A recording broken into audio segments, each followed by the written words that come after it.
Howdy folks, I'm Doctor McFarland and it is Tuesday around 4 o'clock-ish. I was playing some drums just now because I wanted to. And we're going to do a fun little live stream today talking about some studio tweaks I've been updating and talking about the ToeMaster Pro right here in front of me. I do have, let's see if I can do this here.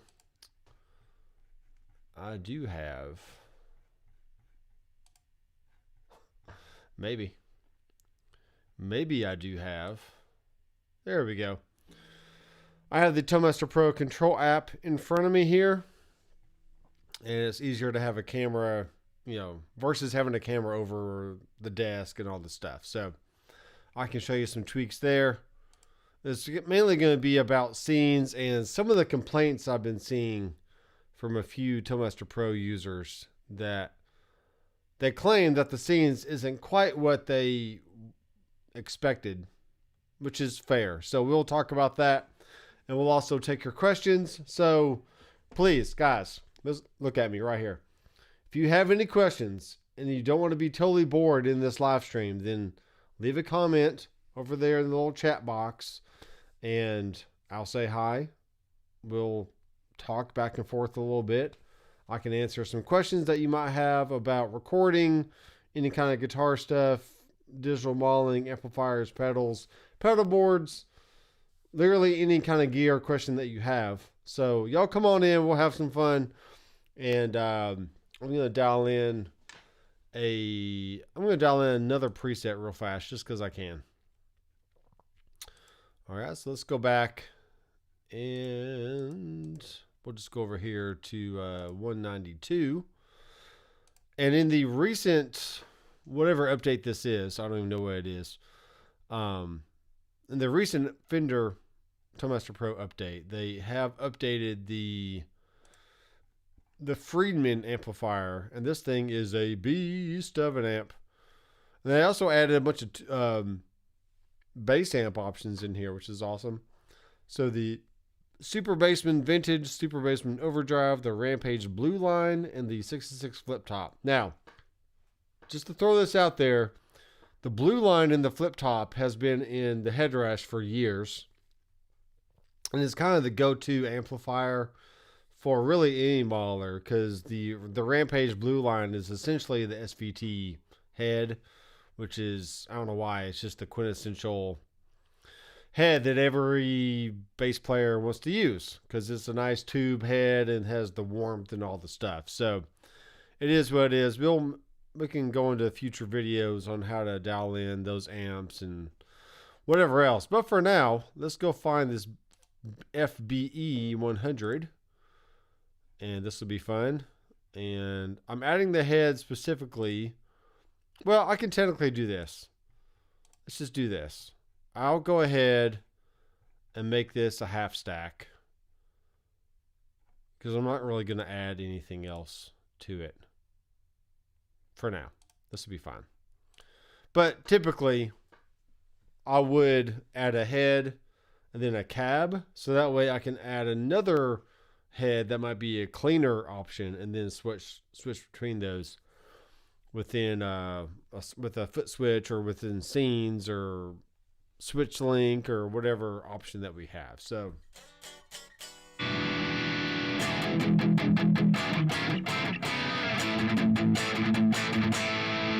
all right, so with any preset that you really want to start off with the amp level being all the way up, this will give you a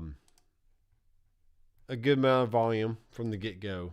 And then on the preset settings, you raise that preset volume all the way up. And then from there, I don't think you can see this really. Mixer. There's a mixer. Oh, come on. Okay, there's some EQ. So I am cutting out some low end there just a little bit. I can raise that back up. Okay, there's my mixer, but for some reason it's like frozen on the screen and you can't really see it. But what I'm going for here is the USB 1 and 2, just because that's a good output option. Is I want that to be around -10 or so.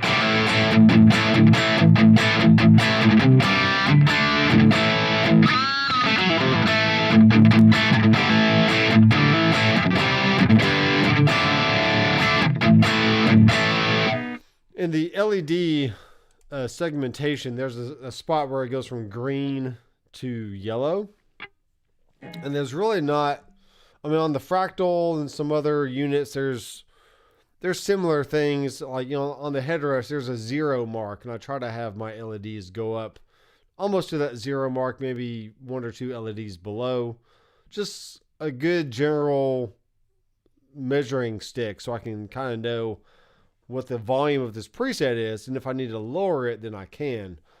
Now, I am getting a lot of chugga stuff going on here, so I am going to lower the bass, and that should help drastically with my my chugs.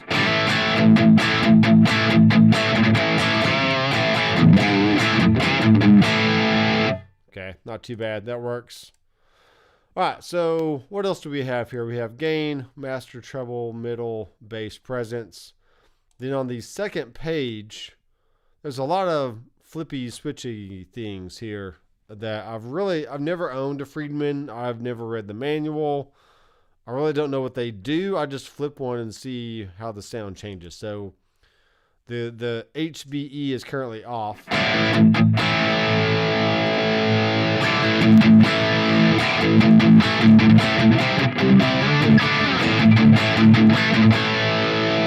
Okay, this is interesting. Here's the fat off versus on. And I'm not here wearing the greatest of headphones either, so maybe that will play a part in it, but yep. Interesting. Here's the C45 on off. Yeah, I'm not really going to mess with this page here. If I can't get the sound I want from the front panel, then I'm not going to mess with it.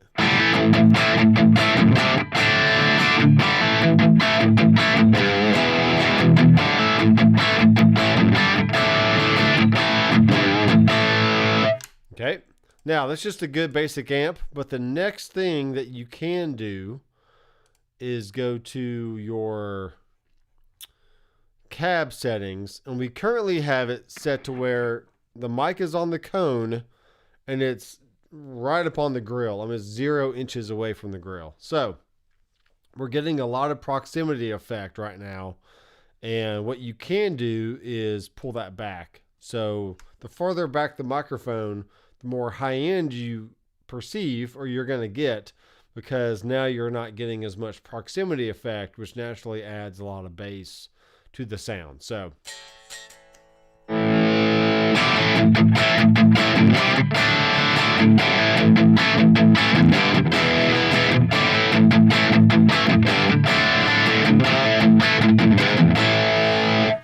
I'm going to turn down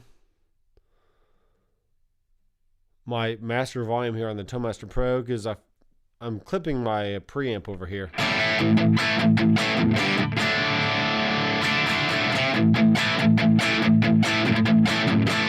But another thing I can do is, let's say, I'm going to bring the fader on my Orion Studio all the way up. So you can see I'm talking here.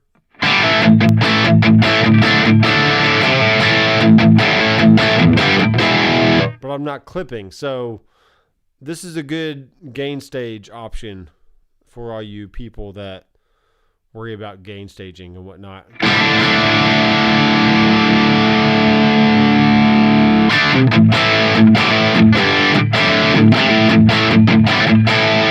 Okay, and I'm definitely clipping something over here. So let me turn this back down.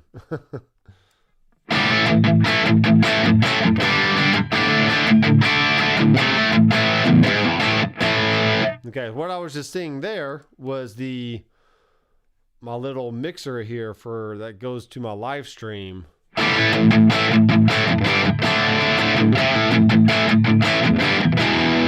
Okay, what I can do is bring down this slider which will naturally bring everything down.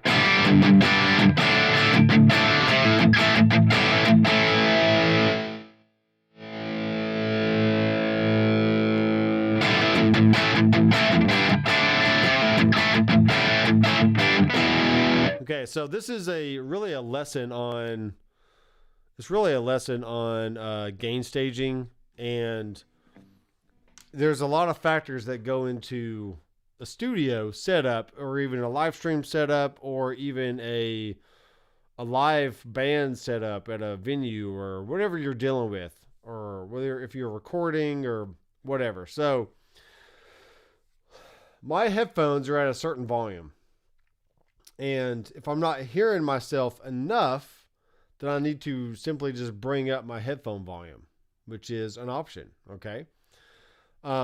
But that still doesn't mean I still have to determine what a nice signal level is going to my recording interface, to my front of house guy, where if you're using a digital unit, sending your XLR to a front of house person, how much signal are you sending them? So therefore, like right now, usually when I take my ToeMaster Pro to church, I have to turn this master volume knob down pretty far. Otherwise, I'm sending way too much signal to the board. But by the time he sends that back to me through my mix, then I can just turn myself up as much as I need to, and it all sounds good. So there's a lot of things that play a part in, how much signal are you sending versus how loud are you hearing it. And at some point, the amount of signal can determine how loud you're hearing it in your headphones.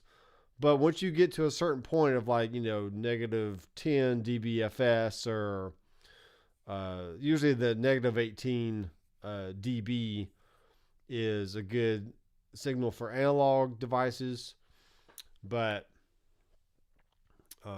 just depending on what you're dealing with. Also, if you're dealing with XLR or line level signals, then that can be a certain determining factor there. So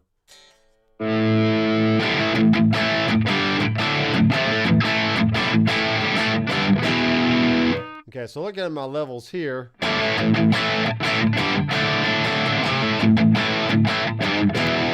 okay, I'm clearly in the yellow, but if I bring down my master even more, okay, so now I'm staying in the green, and that might be a good signal for when you actually record into an audio interface or something like that. So here's like a DAW setup over here, and I could add some, maybe add a stereo track, and I don't even know what this is, what the input is at the moment. Let's see what my routing looks like. My TMP, where is that going? 12, 22, 23, 24, 25, 27, 28. Let's see if 27, 28 is my input. And it is. So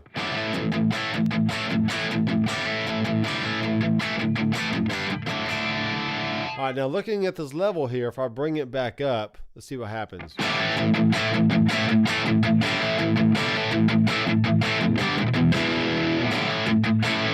Okay, so I'm about 3/4 of the way up, and that's fine for any kind of recording, because you can always bring the level up later in the mix. But if you clip your preamp, then you're never going to get rid of that clipping sound. So always record at conservative levels. Always send your signal to the front of house guy at conservative levels. And especially when you're live streaming like I am doing right now, hopefully I'm not sending too loud of a signal. Otherwise, you're going to want to turn yourself down on your TV or your phone or computer, whatever you're listening on. So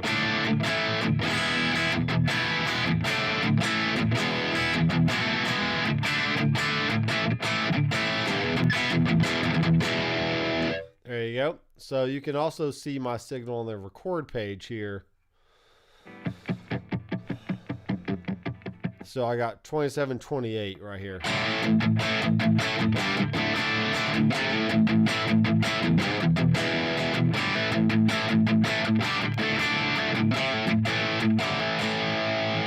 I can also mute myself. I am using a 500 series rack at the moment, so I can mute myself here.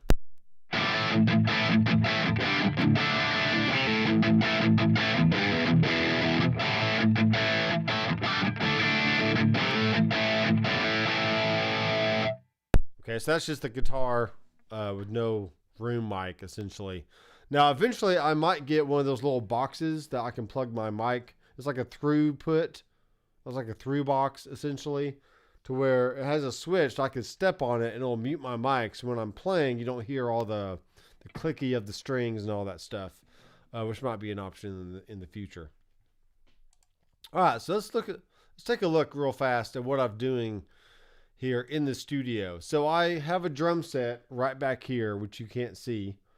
Do I have this camera on? Let me turn on this camera.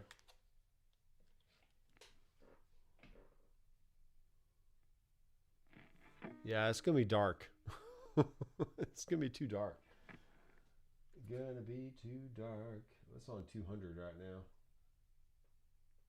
There we go. Let's see if I can get this working.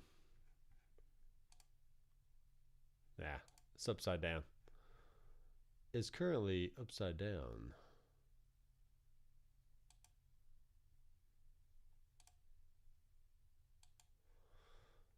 Yeah. All right, let me fix this real fast. The joys of live streaming. Okay, so you can't really see that. Hey, Glenn, how's it going? The joys of live streaming. All right, so you can see my F-Note kit right over here. All right, and now, oh wow, that's a lot.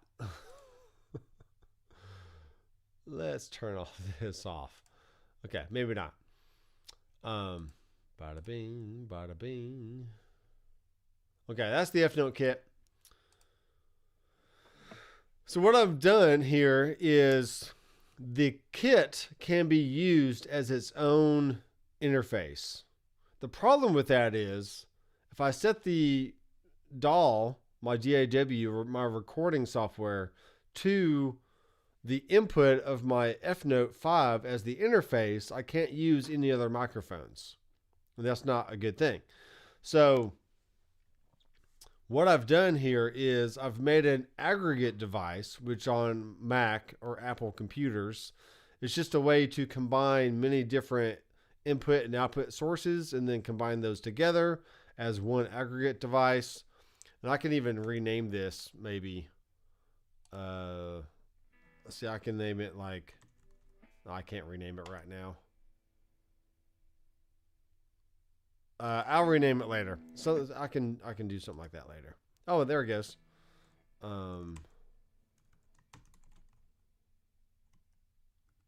Nathan's super interface. Okay. It is what it is. But I have my Orion Studio 3 taking up the first 32 inputs, because I do have 32 separate inputs on this thing. And that can be anything ranging from actual mic line inputs to playback channels on the computer or from the computer, whether that's playing music off of YouTube or Tidal, or a virtual instrument that's playing back through the system, or maybe an amp sim plugin that's playing back on its own channel. I don't want to share all those separate sources, so I just have them on different outputs, essentially. And then the last 8 outputs right here are the 8 USB audio channels coming from the F-Note. So in previous, like I guess about a month ago or so, I did have a SQ from Allen and Heath on the desk, and I was essentially routing outputs from Superior Drummer back through the board through USB outs, and then that showed up as inputs on the on my interface. Well, or through the actual digital mixer. But now I want to try and get the internal sounds from the I'm trying to get to this thing here. The internal sounds from the drums. There they are over there. Let's make this wide. There they are. So internal sounds from the drums be in combination with my actual interface. So that way when I go into my DAW, I can then just make 8 new tracks, which I've already done. Okay. And they're actually going to all show up out here from 33 all the way to, should be 41.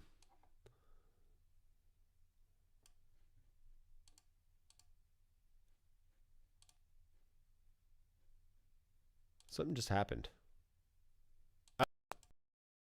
I know because my drums actually turned off. I need to go maybe change that setting to where they don't turn off. But let me go turn them on real fast because you can see what this looks like. And if this is boring to anybody, I'm sorry, but this is just something I wanted to talk about. So let's go turn on the drum kit.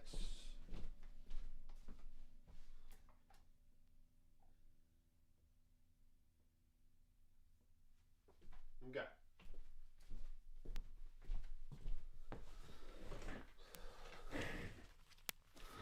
So we are back on now. I'll turn this back on. So we got 33 through 40 on here.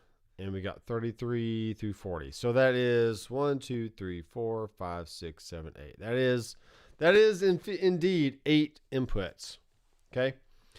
So what would happen here? Okay, it is called Nathan's Super Interface, which is great. I've always wanted an aggregate device called Nathan's Super Interface. So the last thing I need to do is actually take the outputs of the drums, route them to 2 inputs on the interface just for pure monitoring purposes. Because when I just play the drums by themselves, you're not going to hear the drums unless I did this, unless I made these all set to in instead of disk. Let's just see what would happen if I did that. I mean, I know what would happen. You'll start hearing it, which is great. Let's stop this.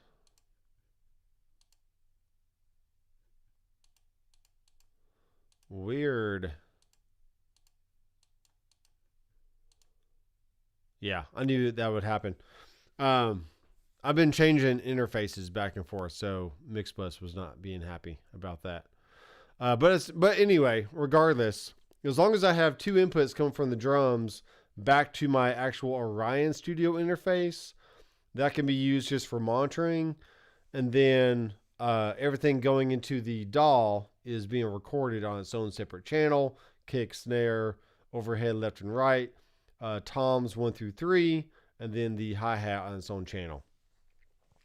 The only downfall, it's a crash report. The only downfall to that setup is I don't have like live.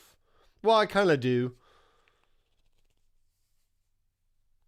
It just depends. I'd have to turn up. Let me show you this thing here. So on the Orion Studio, I do have the ability to send reverb to whatever channel that I want. So you can kind of hear right now that I have reverb on my voice, and it is what it is. I can bring down the room size. I can bring down the room level or the reverb level. I can bring it up.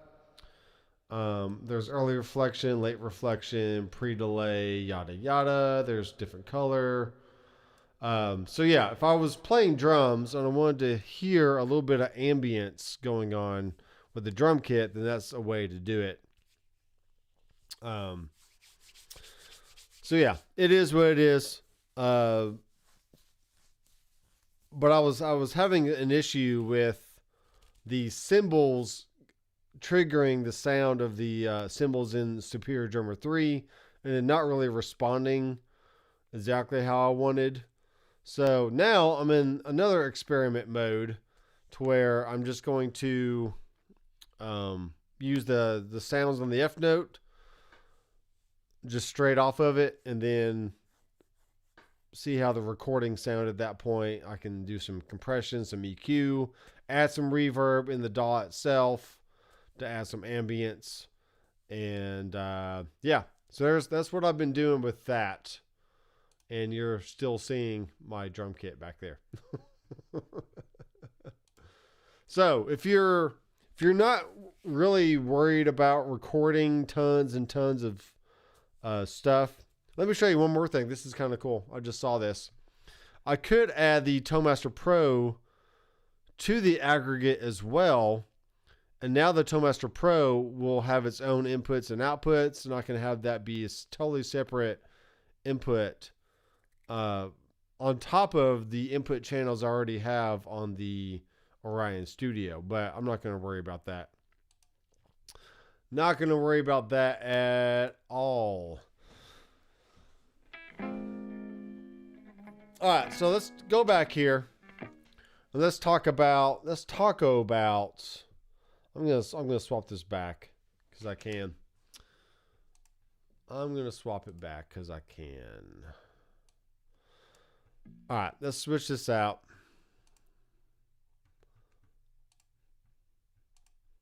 Yeah, I want to do that. I want to replace. I want to go back to amp heads, and let's go to my Friedman. Let's go here. Let's add another block. Let's go to another amp head. And let's add a bassman because we can. And I know we can because I just did it. Then we're going to go to cabinets. And let's make this be a 4x12 something. British greenback. Then we'll have a 4x12. Actually, we'll have the 410 bassman with a greenback in it. Ooh, that's interesting. All right, so now essentially we have two amp heads and two cabs. You're like, Nathan, why did you have to add all that? Well, I just did. So now what we're going to do, actually we're going to do this first. We're going to add just for the sake of brevity, not brevity. You can see I can't add any more amp heads in here because I've used up all my DSP for that. I can still add tons of effects, but I've used 2 cabs and 2 heads, and that took up a lot of DSP. So let's just bring in the Green Box 10.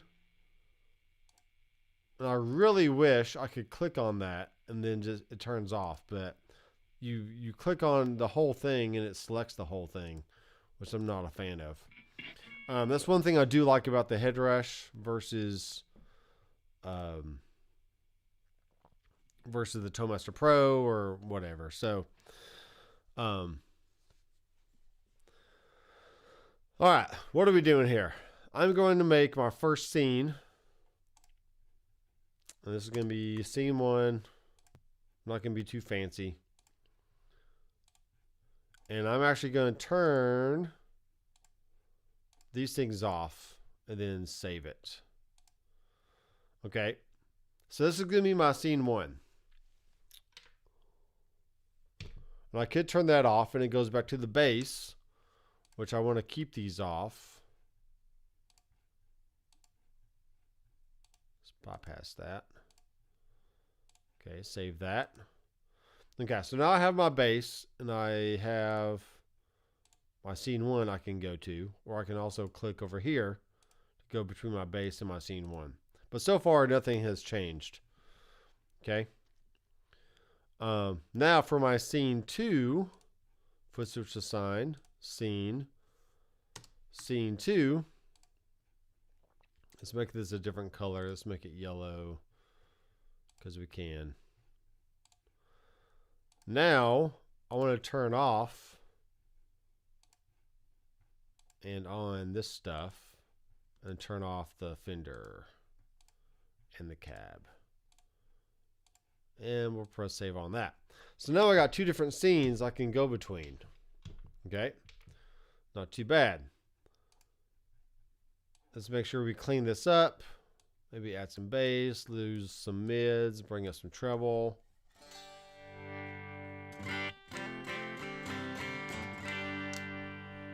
I now need to bring this stuff back up just to make sure.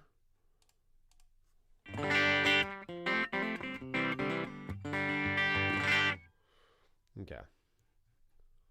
Save and save often. Now, going back to this other one.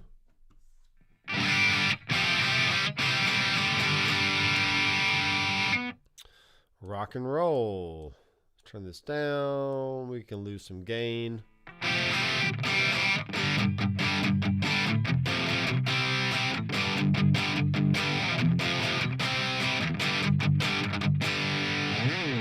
Necro Dogs, your picture changed. I'm not sure what happened to you. Not sure what happened to you. Let's go check the mic. Let's put SM57. 2 inches from the cap edge. Just make it all the way on the cap edge.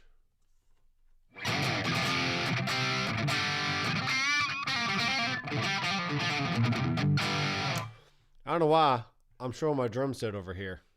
Guys, you're supposed to let me know what I'm doing. All right, sorry about that. Let's make it square. There I am. All right, so.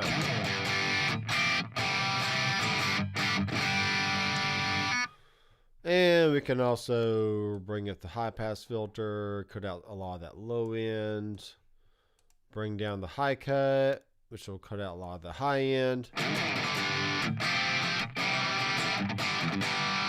All right, now that I've set up 2 scenes, let me set up one more foot switch. This is going to be on and off. That one.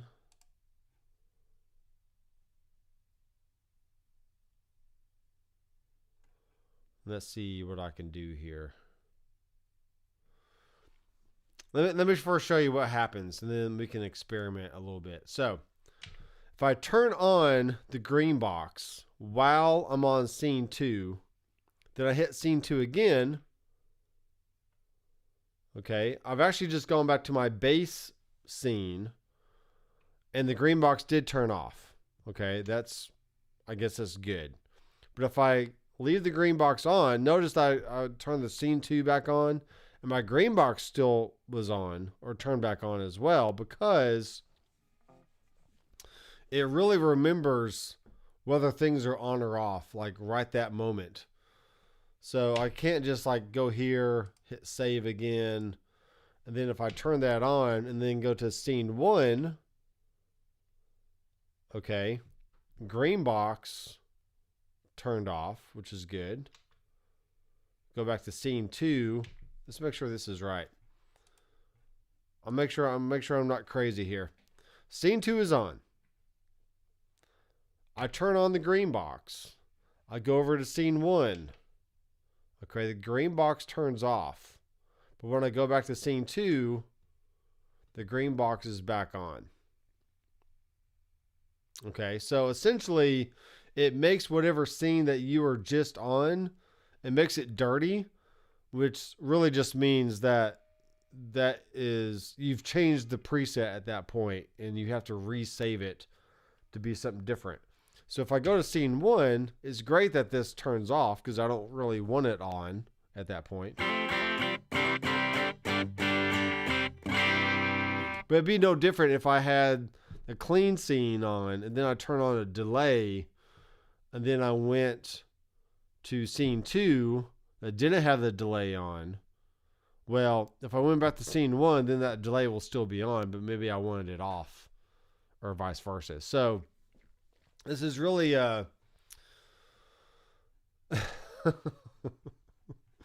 Necro Dogs is having a self-portrait, man, over here. That's crazy. That's a lot of hair. I kind of wish I had that much hair.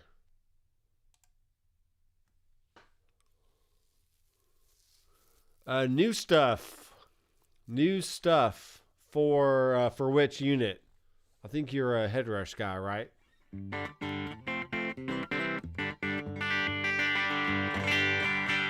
All right, so this is what we're dealing with here. If I'm on scene 1 and turn on the green box, and then go back to scene 2, which already had the green box on, then go back to scene 1, the green box is still on. Okay? So, if you wanted to keep scene 1 without the green box, you would have to turn this off first and then go into scene 2, turn that off, go back to scene 1, and notice that the green box is now off. Okay? Let's talk about how this is different from the Helix, mainly just the Helix right now. So the Helix has a global preference that says, there's a thing floating in the air, as a global preference that says, do you want the scene or snapshots, do you want the snapshots to recall just as you saved it the first time, or do you want to discard those, whatever you've altered? Okay. So if you wanted to recall, actually, let me rephrase that. If you wanted to recall all the changes that you've made, then it'll do that. But if you have it set to discard, if you go change the scene, or if you go change the snapshot in any way, then you go to another snapshot, then back, it'll discard your changes that you made previously, and it'll retain the whatever you set up the original snapshot to be. So I did talk with someone from Fender after someone left a comment on my video about Fender scenes. They're like, Fender didn't add scenes because whenever you turn on another pedal, it keeps the thing on, and I don't like that. All right, well, that's just the way it is right now. And yeah, it's just the way it is. So it's no different if I went in and added a delay in here, for example. Let's just add a delay. We'll do a digital mono. Let's do that one. That's fine. Let's kind of turn this up a little bit. You do notice that there's a scene edit right there. You can turn that on and off, which is kind of neat. So that essentially just says, yes, whenever I have this on the scene, I want this to have the certain parameters on there. All right. So what I'm going to do now is assign this to a foot switch. On, off, delay, confirm, yada, yada. Don't give me that yada, yada. Okay, turn that off. So if I have scene 1 on, then I turn on the delay. Okay, now when I go to scene 2, I need to turn that one off. When I go back to scene 1, notice the delay turns back on. But maybe I didn't want that. So this is what I suggest right now for all you ToeMaster Pro people that don't like combining scenes with stomps and all the stuff. Until there's actually a discard option. Let's see what these people are saying. Oh, that's good. My beard reaches my belly button too, so you guys don't have to. Awesome. Well, that's cool. I am so happy for you. So happy. All right. So if you want to have total purity within your scenes, you just need to set up all your switches to be scenes. Otherwise, you have to make them, maybe you have 6 scenes and then the last 2 are stomps. And before you go to another scene, you just have to make sure you turn off that stomp and then go to your next scene. Otherwise, if you go to your bass, which I need to turn that off and then hit save here, it is what it is. Okay, so there's my bass. There's that. I want to turn that off. Hit save. Now I'm back to blue on the screen, but if I go change something, now it's red and it's technically a dirty preset, which means I've changed something about it.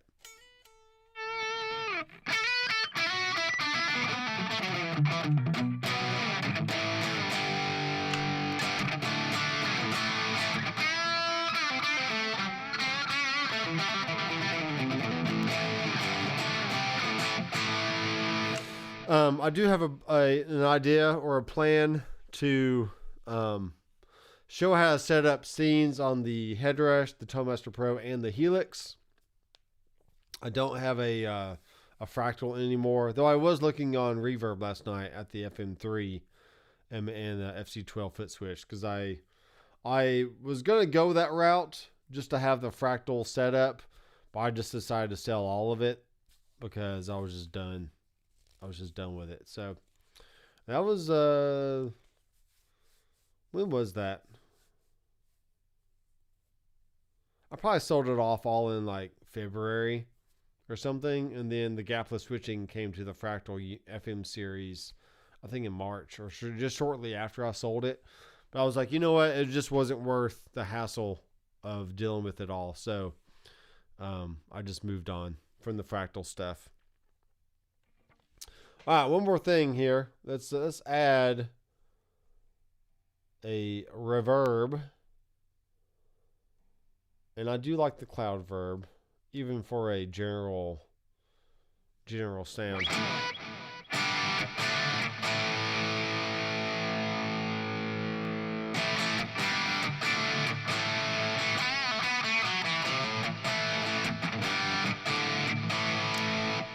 I'll show you this on the screen. So there's my cloud verb.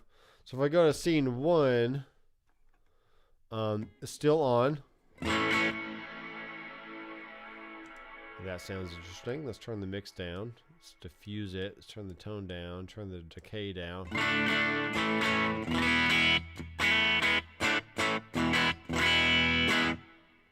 Okay, this is a good overall reverb. Go to scene 2.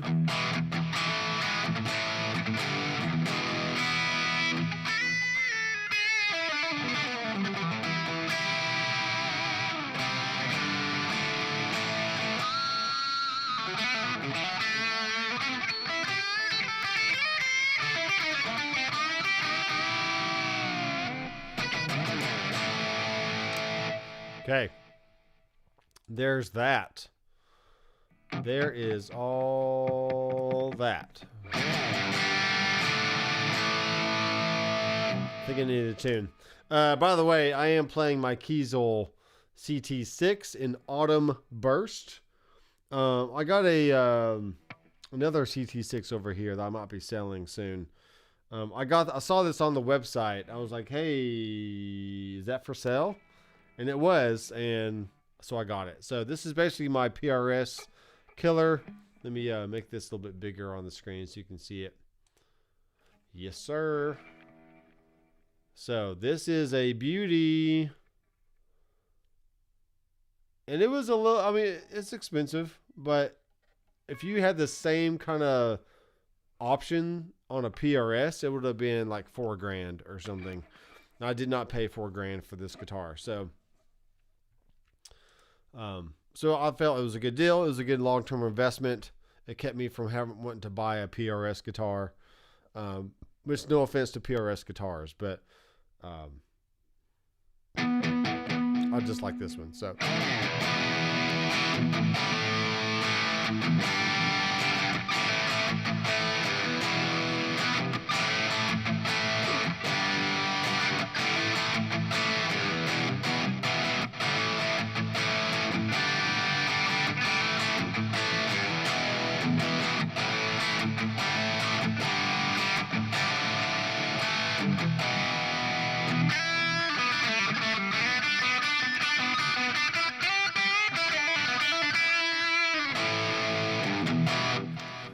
Okay, now at this point, what we can do is, I mean, if you're like in a very basic band where you don't need just tons of different sounds, I mean, I could go as far as adding one more effect in here. Let's do something other than tremolo, because that's my go-to thing is tremolo. But let's do the electric flanger. This one's kind of cool. I do prefer to have this before my dirt. So let's go here. Let's add this one on off. Ba-ba-doo-ba-doo. Nope. Stop. My color is going to be orange. Okay. We'll turn that off. So now...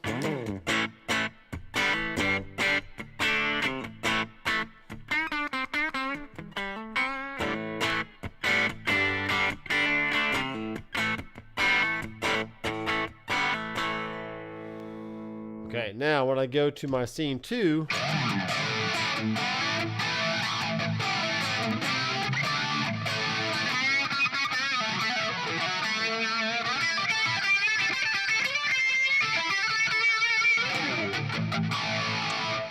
all right, now let's just say I don't want that to be on for that scene.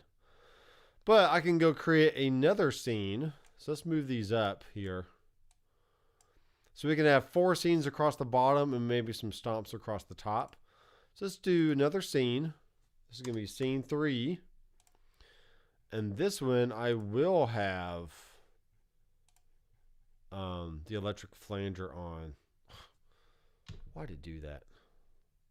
Let's go here. Okay. I really do wish there was a better way to bypass this stuff. Instead of just clicky all the time. Okay, yeah, this needs to be on. There we go, that's on. That's on, that needs to be on. Okay, let's hit save here.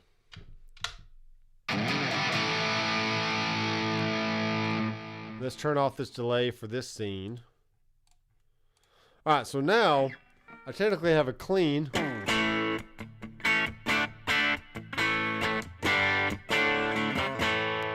I have a dirty sound.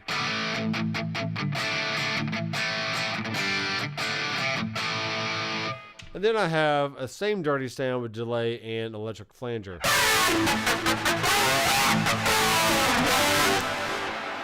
And my cab was not on. I'm really sorry about that.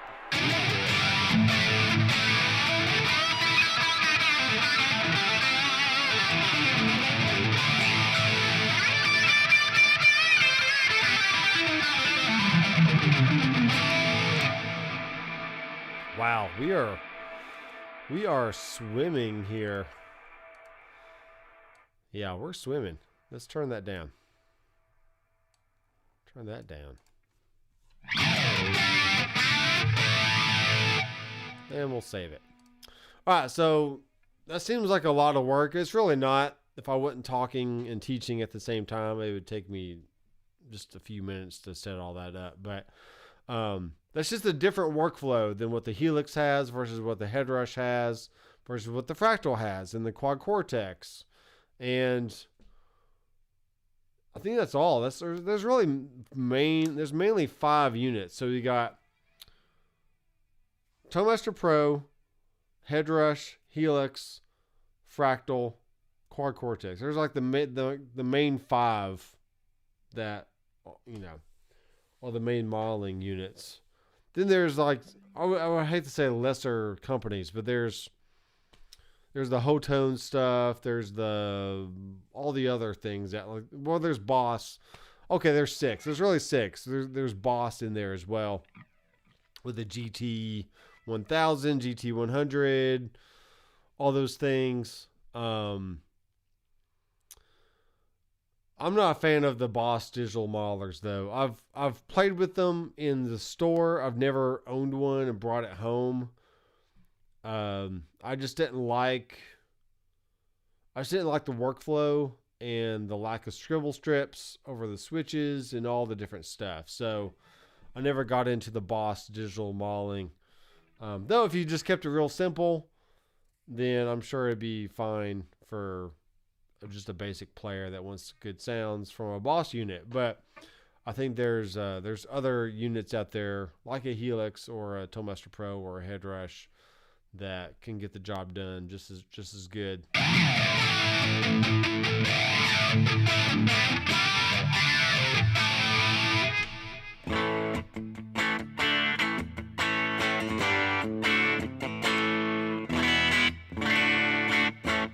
I need a tune real fast, which you can't see on the screen for some reason. I am talking through the 500 series from Harrison Audio right now, which may not sound all that different. But it's a really nice mic pre. It's an EQ, which I'm not doing a lot of EQing. Then I got a compressor on my voice, which is not doing a lot of compressing right now. Check, check, 1, 2. It does compress when I really dig into the mic, but just normal talking, it's not doing a whole lot. So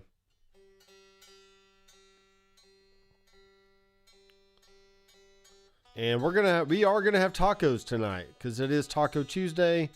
My daughter wanted tacos, so we're gonna make some tacos, man. It's gonna be great.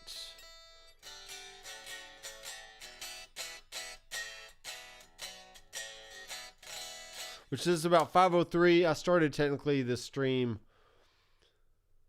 using out 80s hair metal. That's right.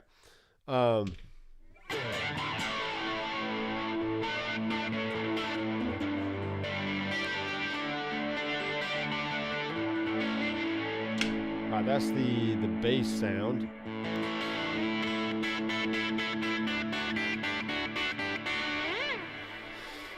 Wow. Let's turn that down. Let's turn that down.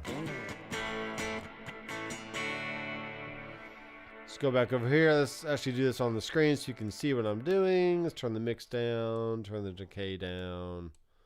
Now, what's cool is if I wanted to make a real ambient sound, I could have it to where that reverb is cranked up.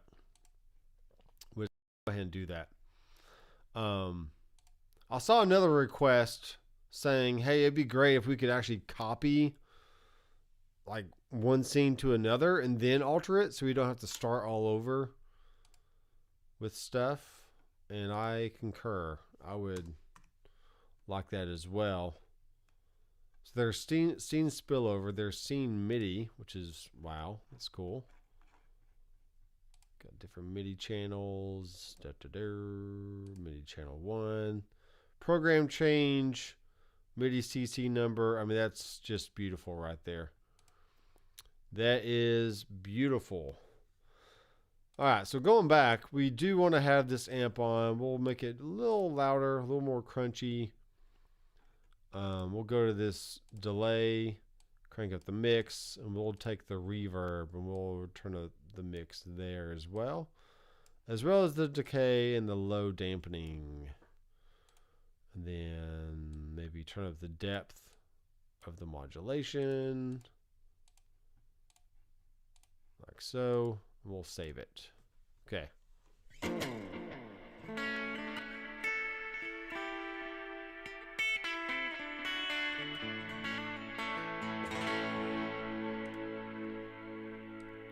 Turn this up a little bit more. Wow. No wonder.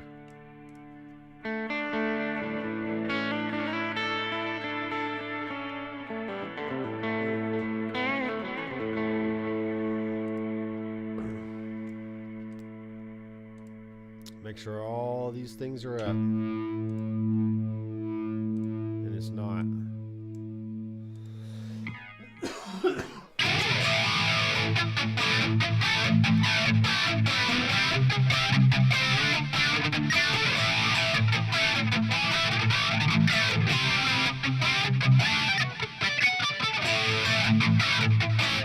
I'm not an 80s player at all. Don't come to me if you want good 80s rock sounds.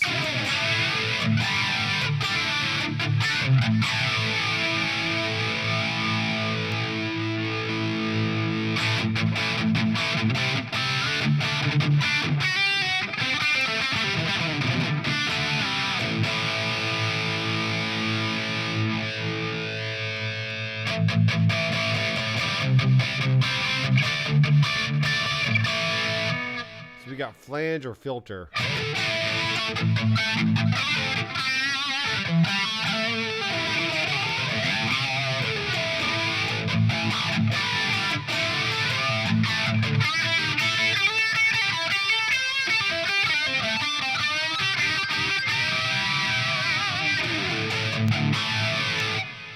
All right, that's pretty fun.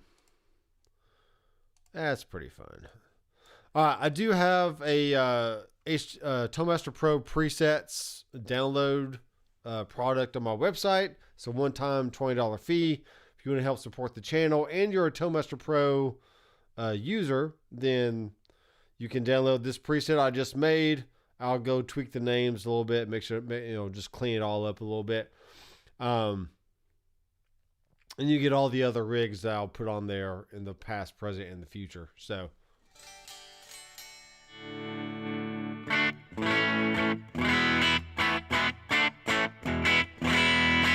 maybe you're talking about this thing.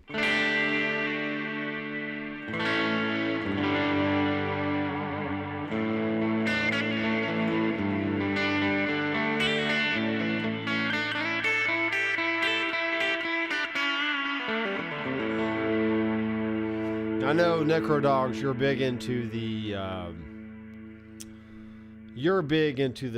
swimmy, like spring reverb, surf rock type stuff.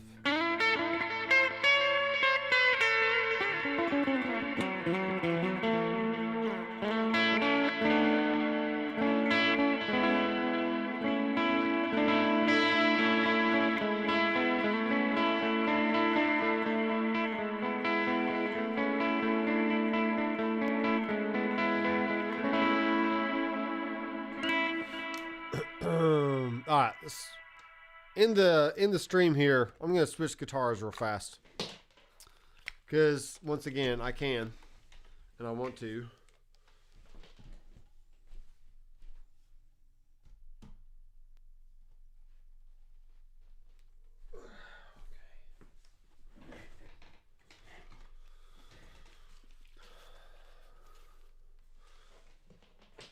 Yes, I am wearing my Jayhawk pajama pants because that's what I do. I am at the peak of comfort over here. Let me tune real fast. I did turn the air off during my live stream so it's not all noisy in the background. But it is getting cold here in Tennessee, so when I'm done, I need to make sure I turn that back on so I don't freeze out myself or anybody else when they come up here next time.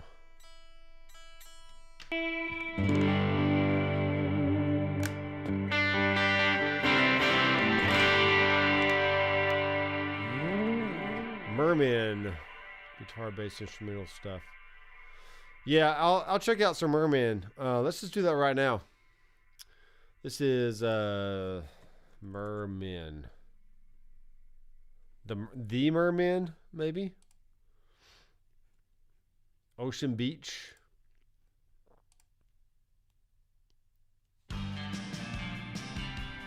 Hey, hey, hey.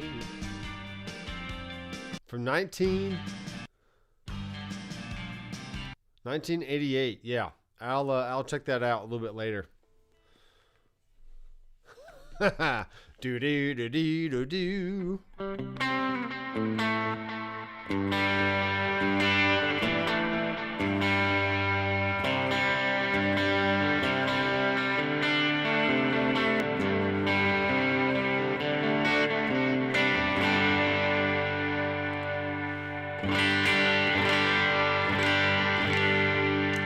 Let's go ahead and name these real fast while I'm thinking about it.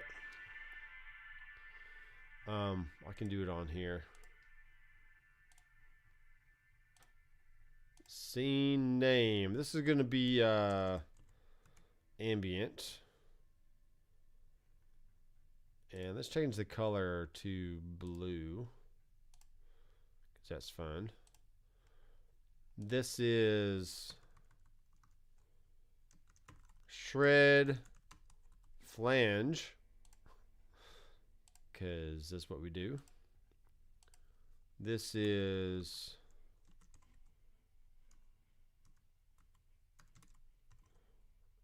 rhythm. Usually my rhythm sound is a crunchy sound. So, and then we got clean,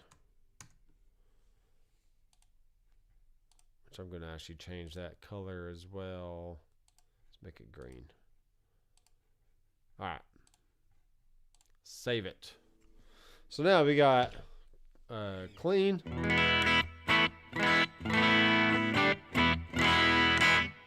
And we got rhythm. We got shred flange. And we got ambient.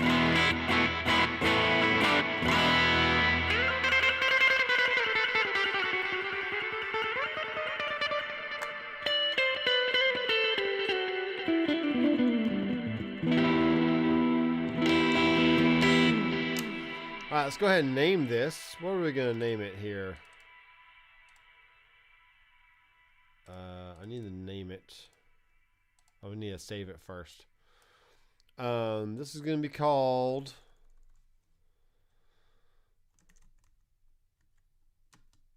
Taco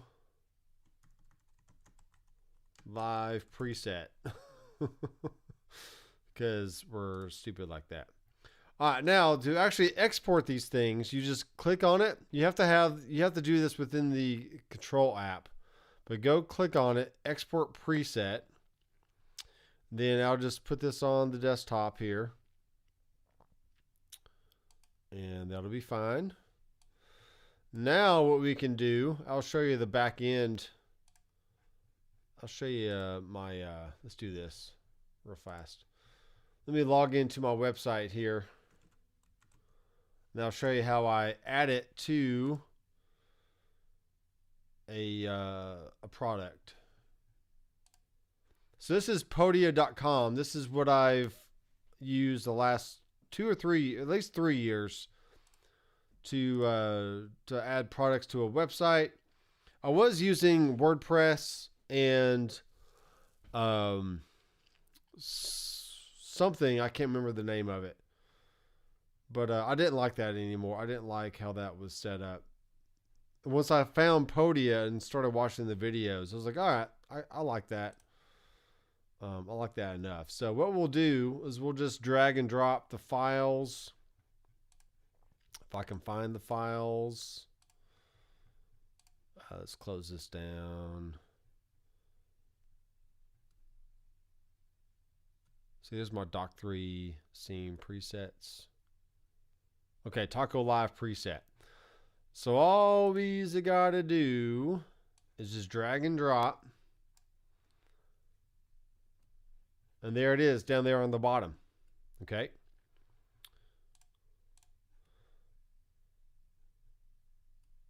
And then once you're back into your thing, you go to an empty preset.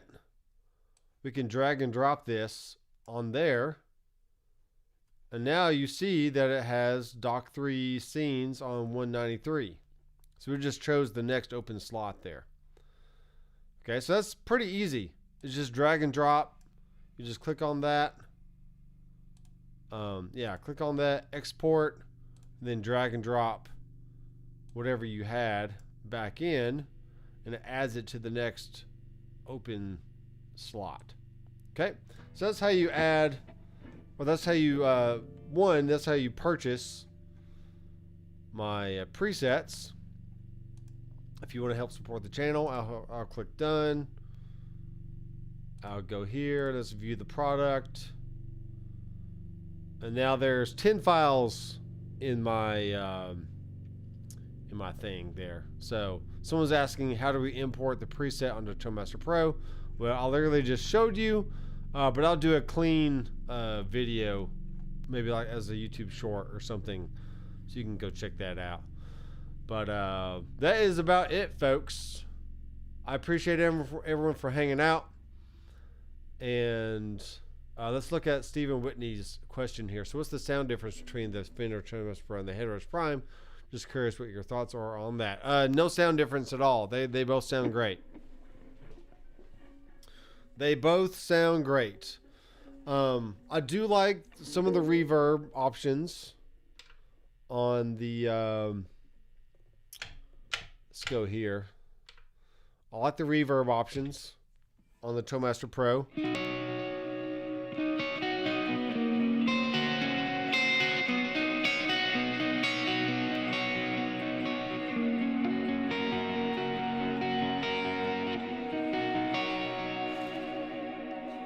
It's just a little swimmier sounding if you're going for the ambient stuff. But the reverbs on the headrush are fine. It's just not as swimmy as I would like them to be at times.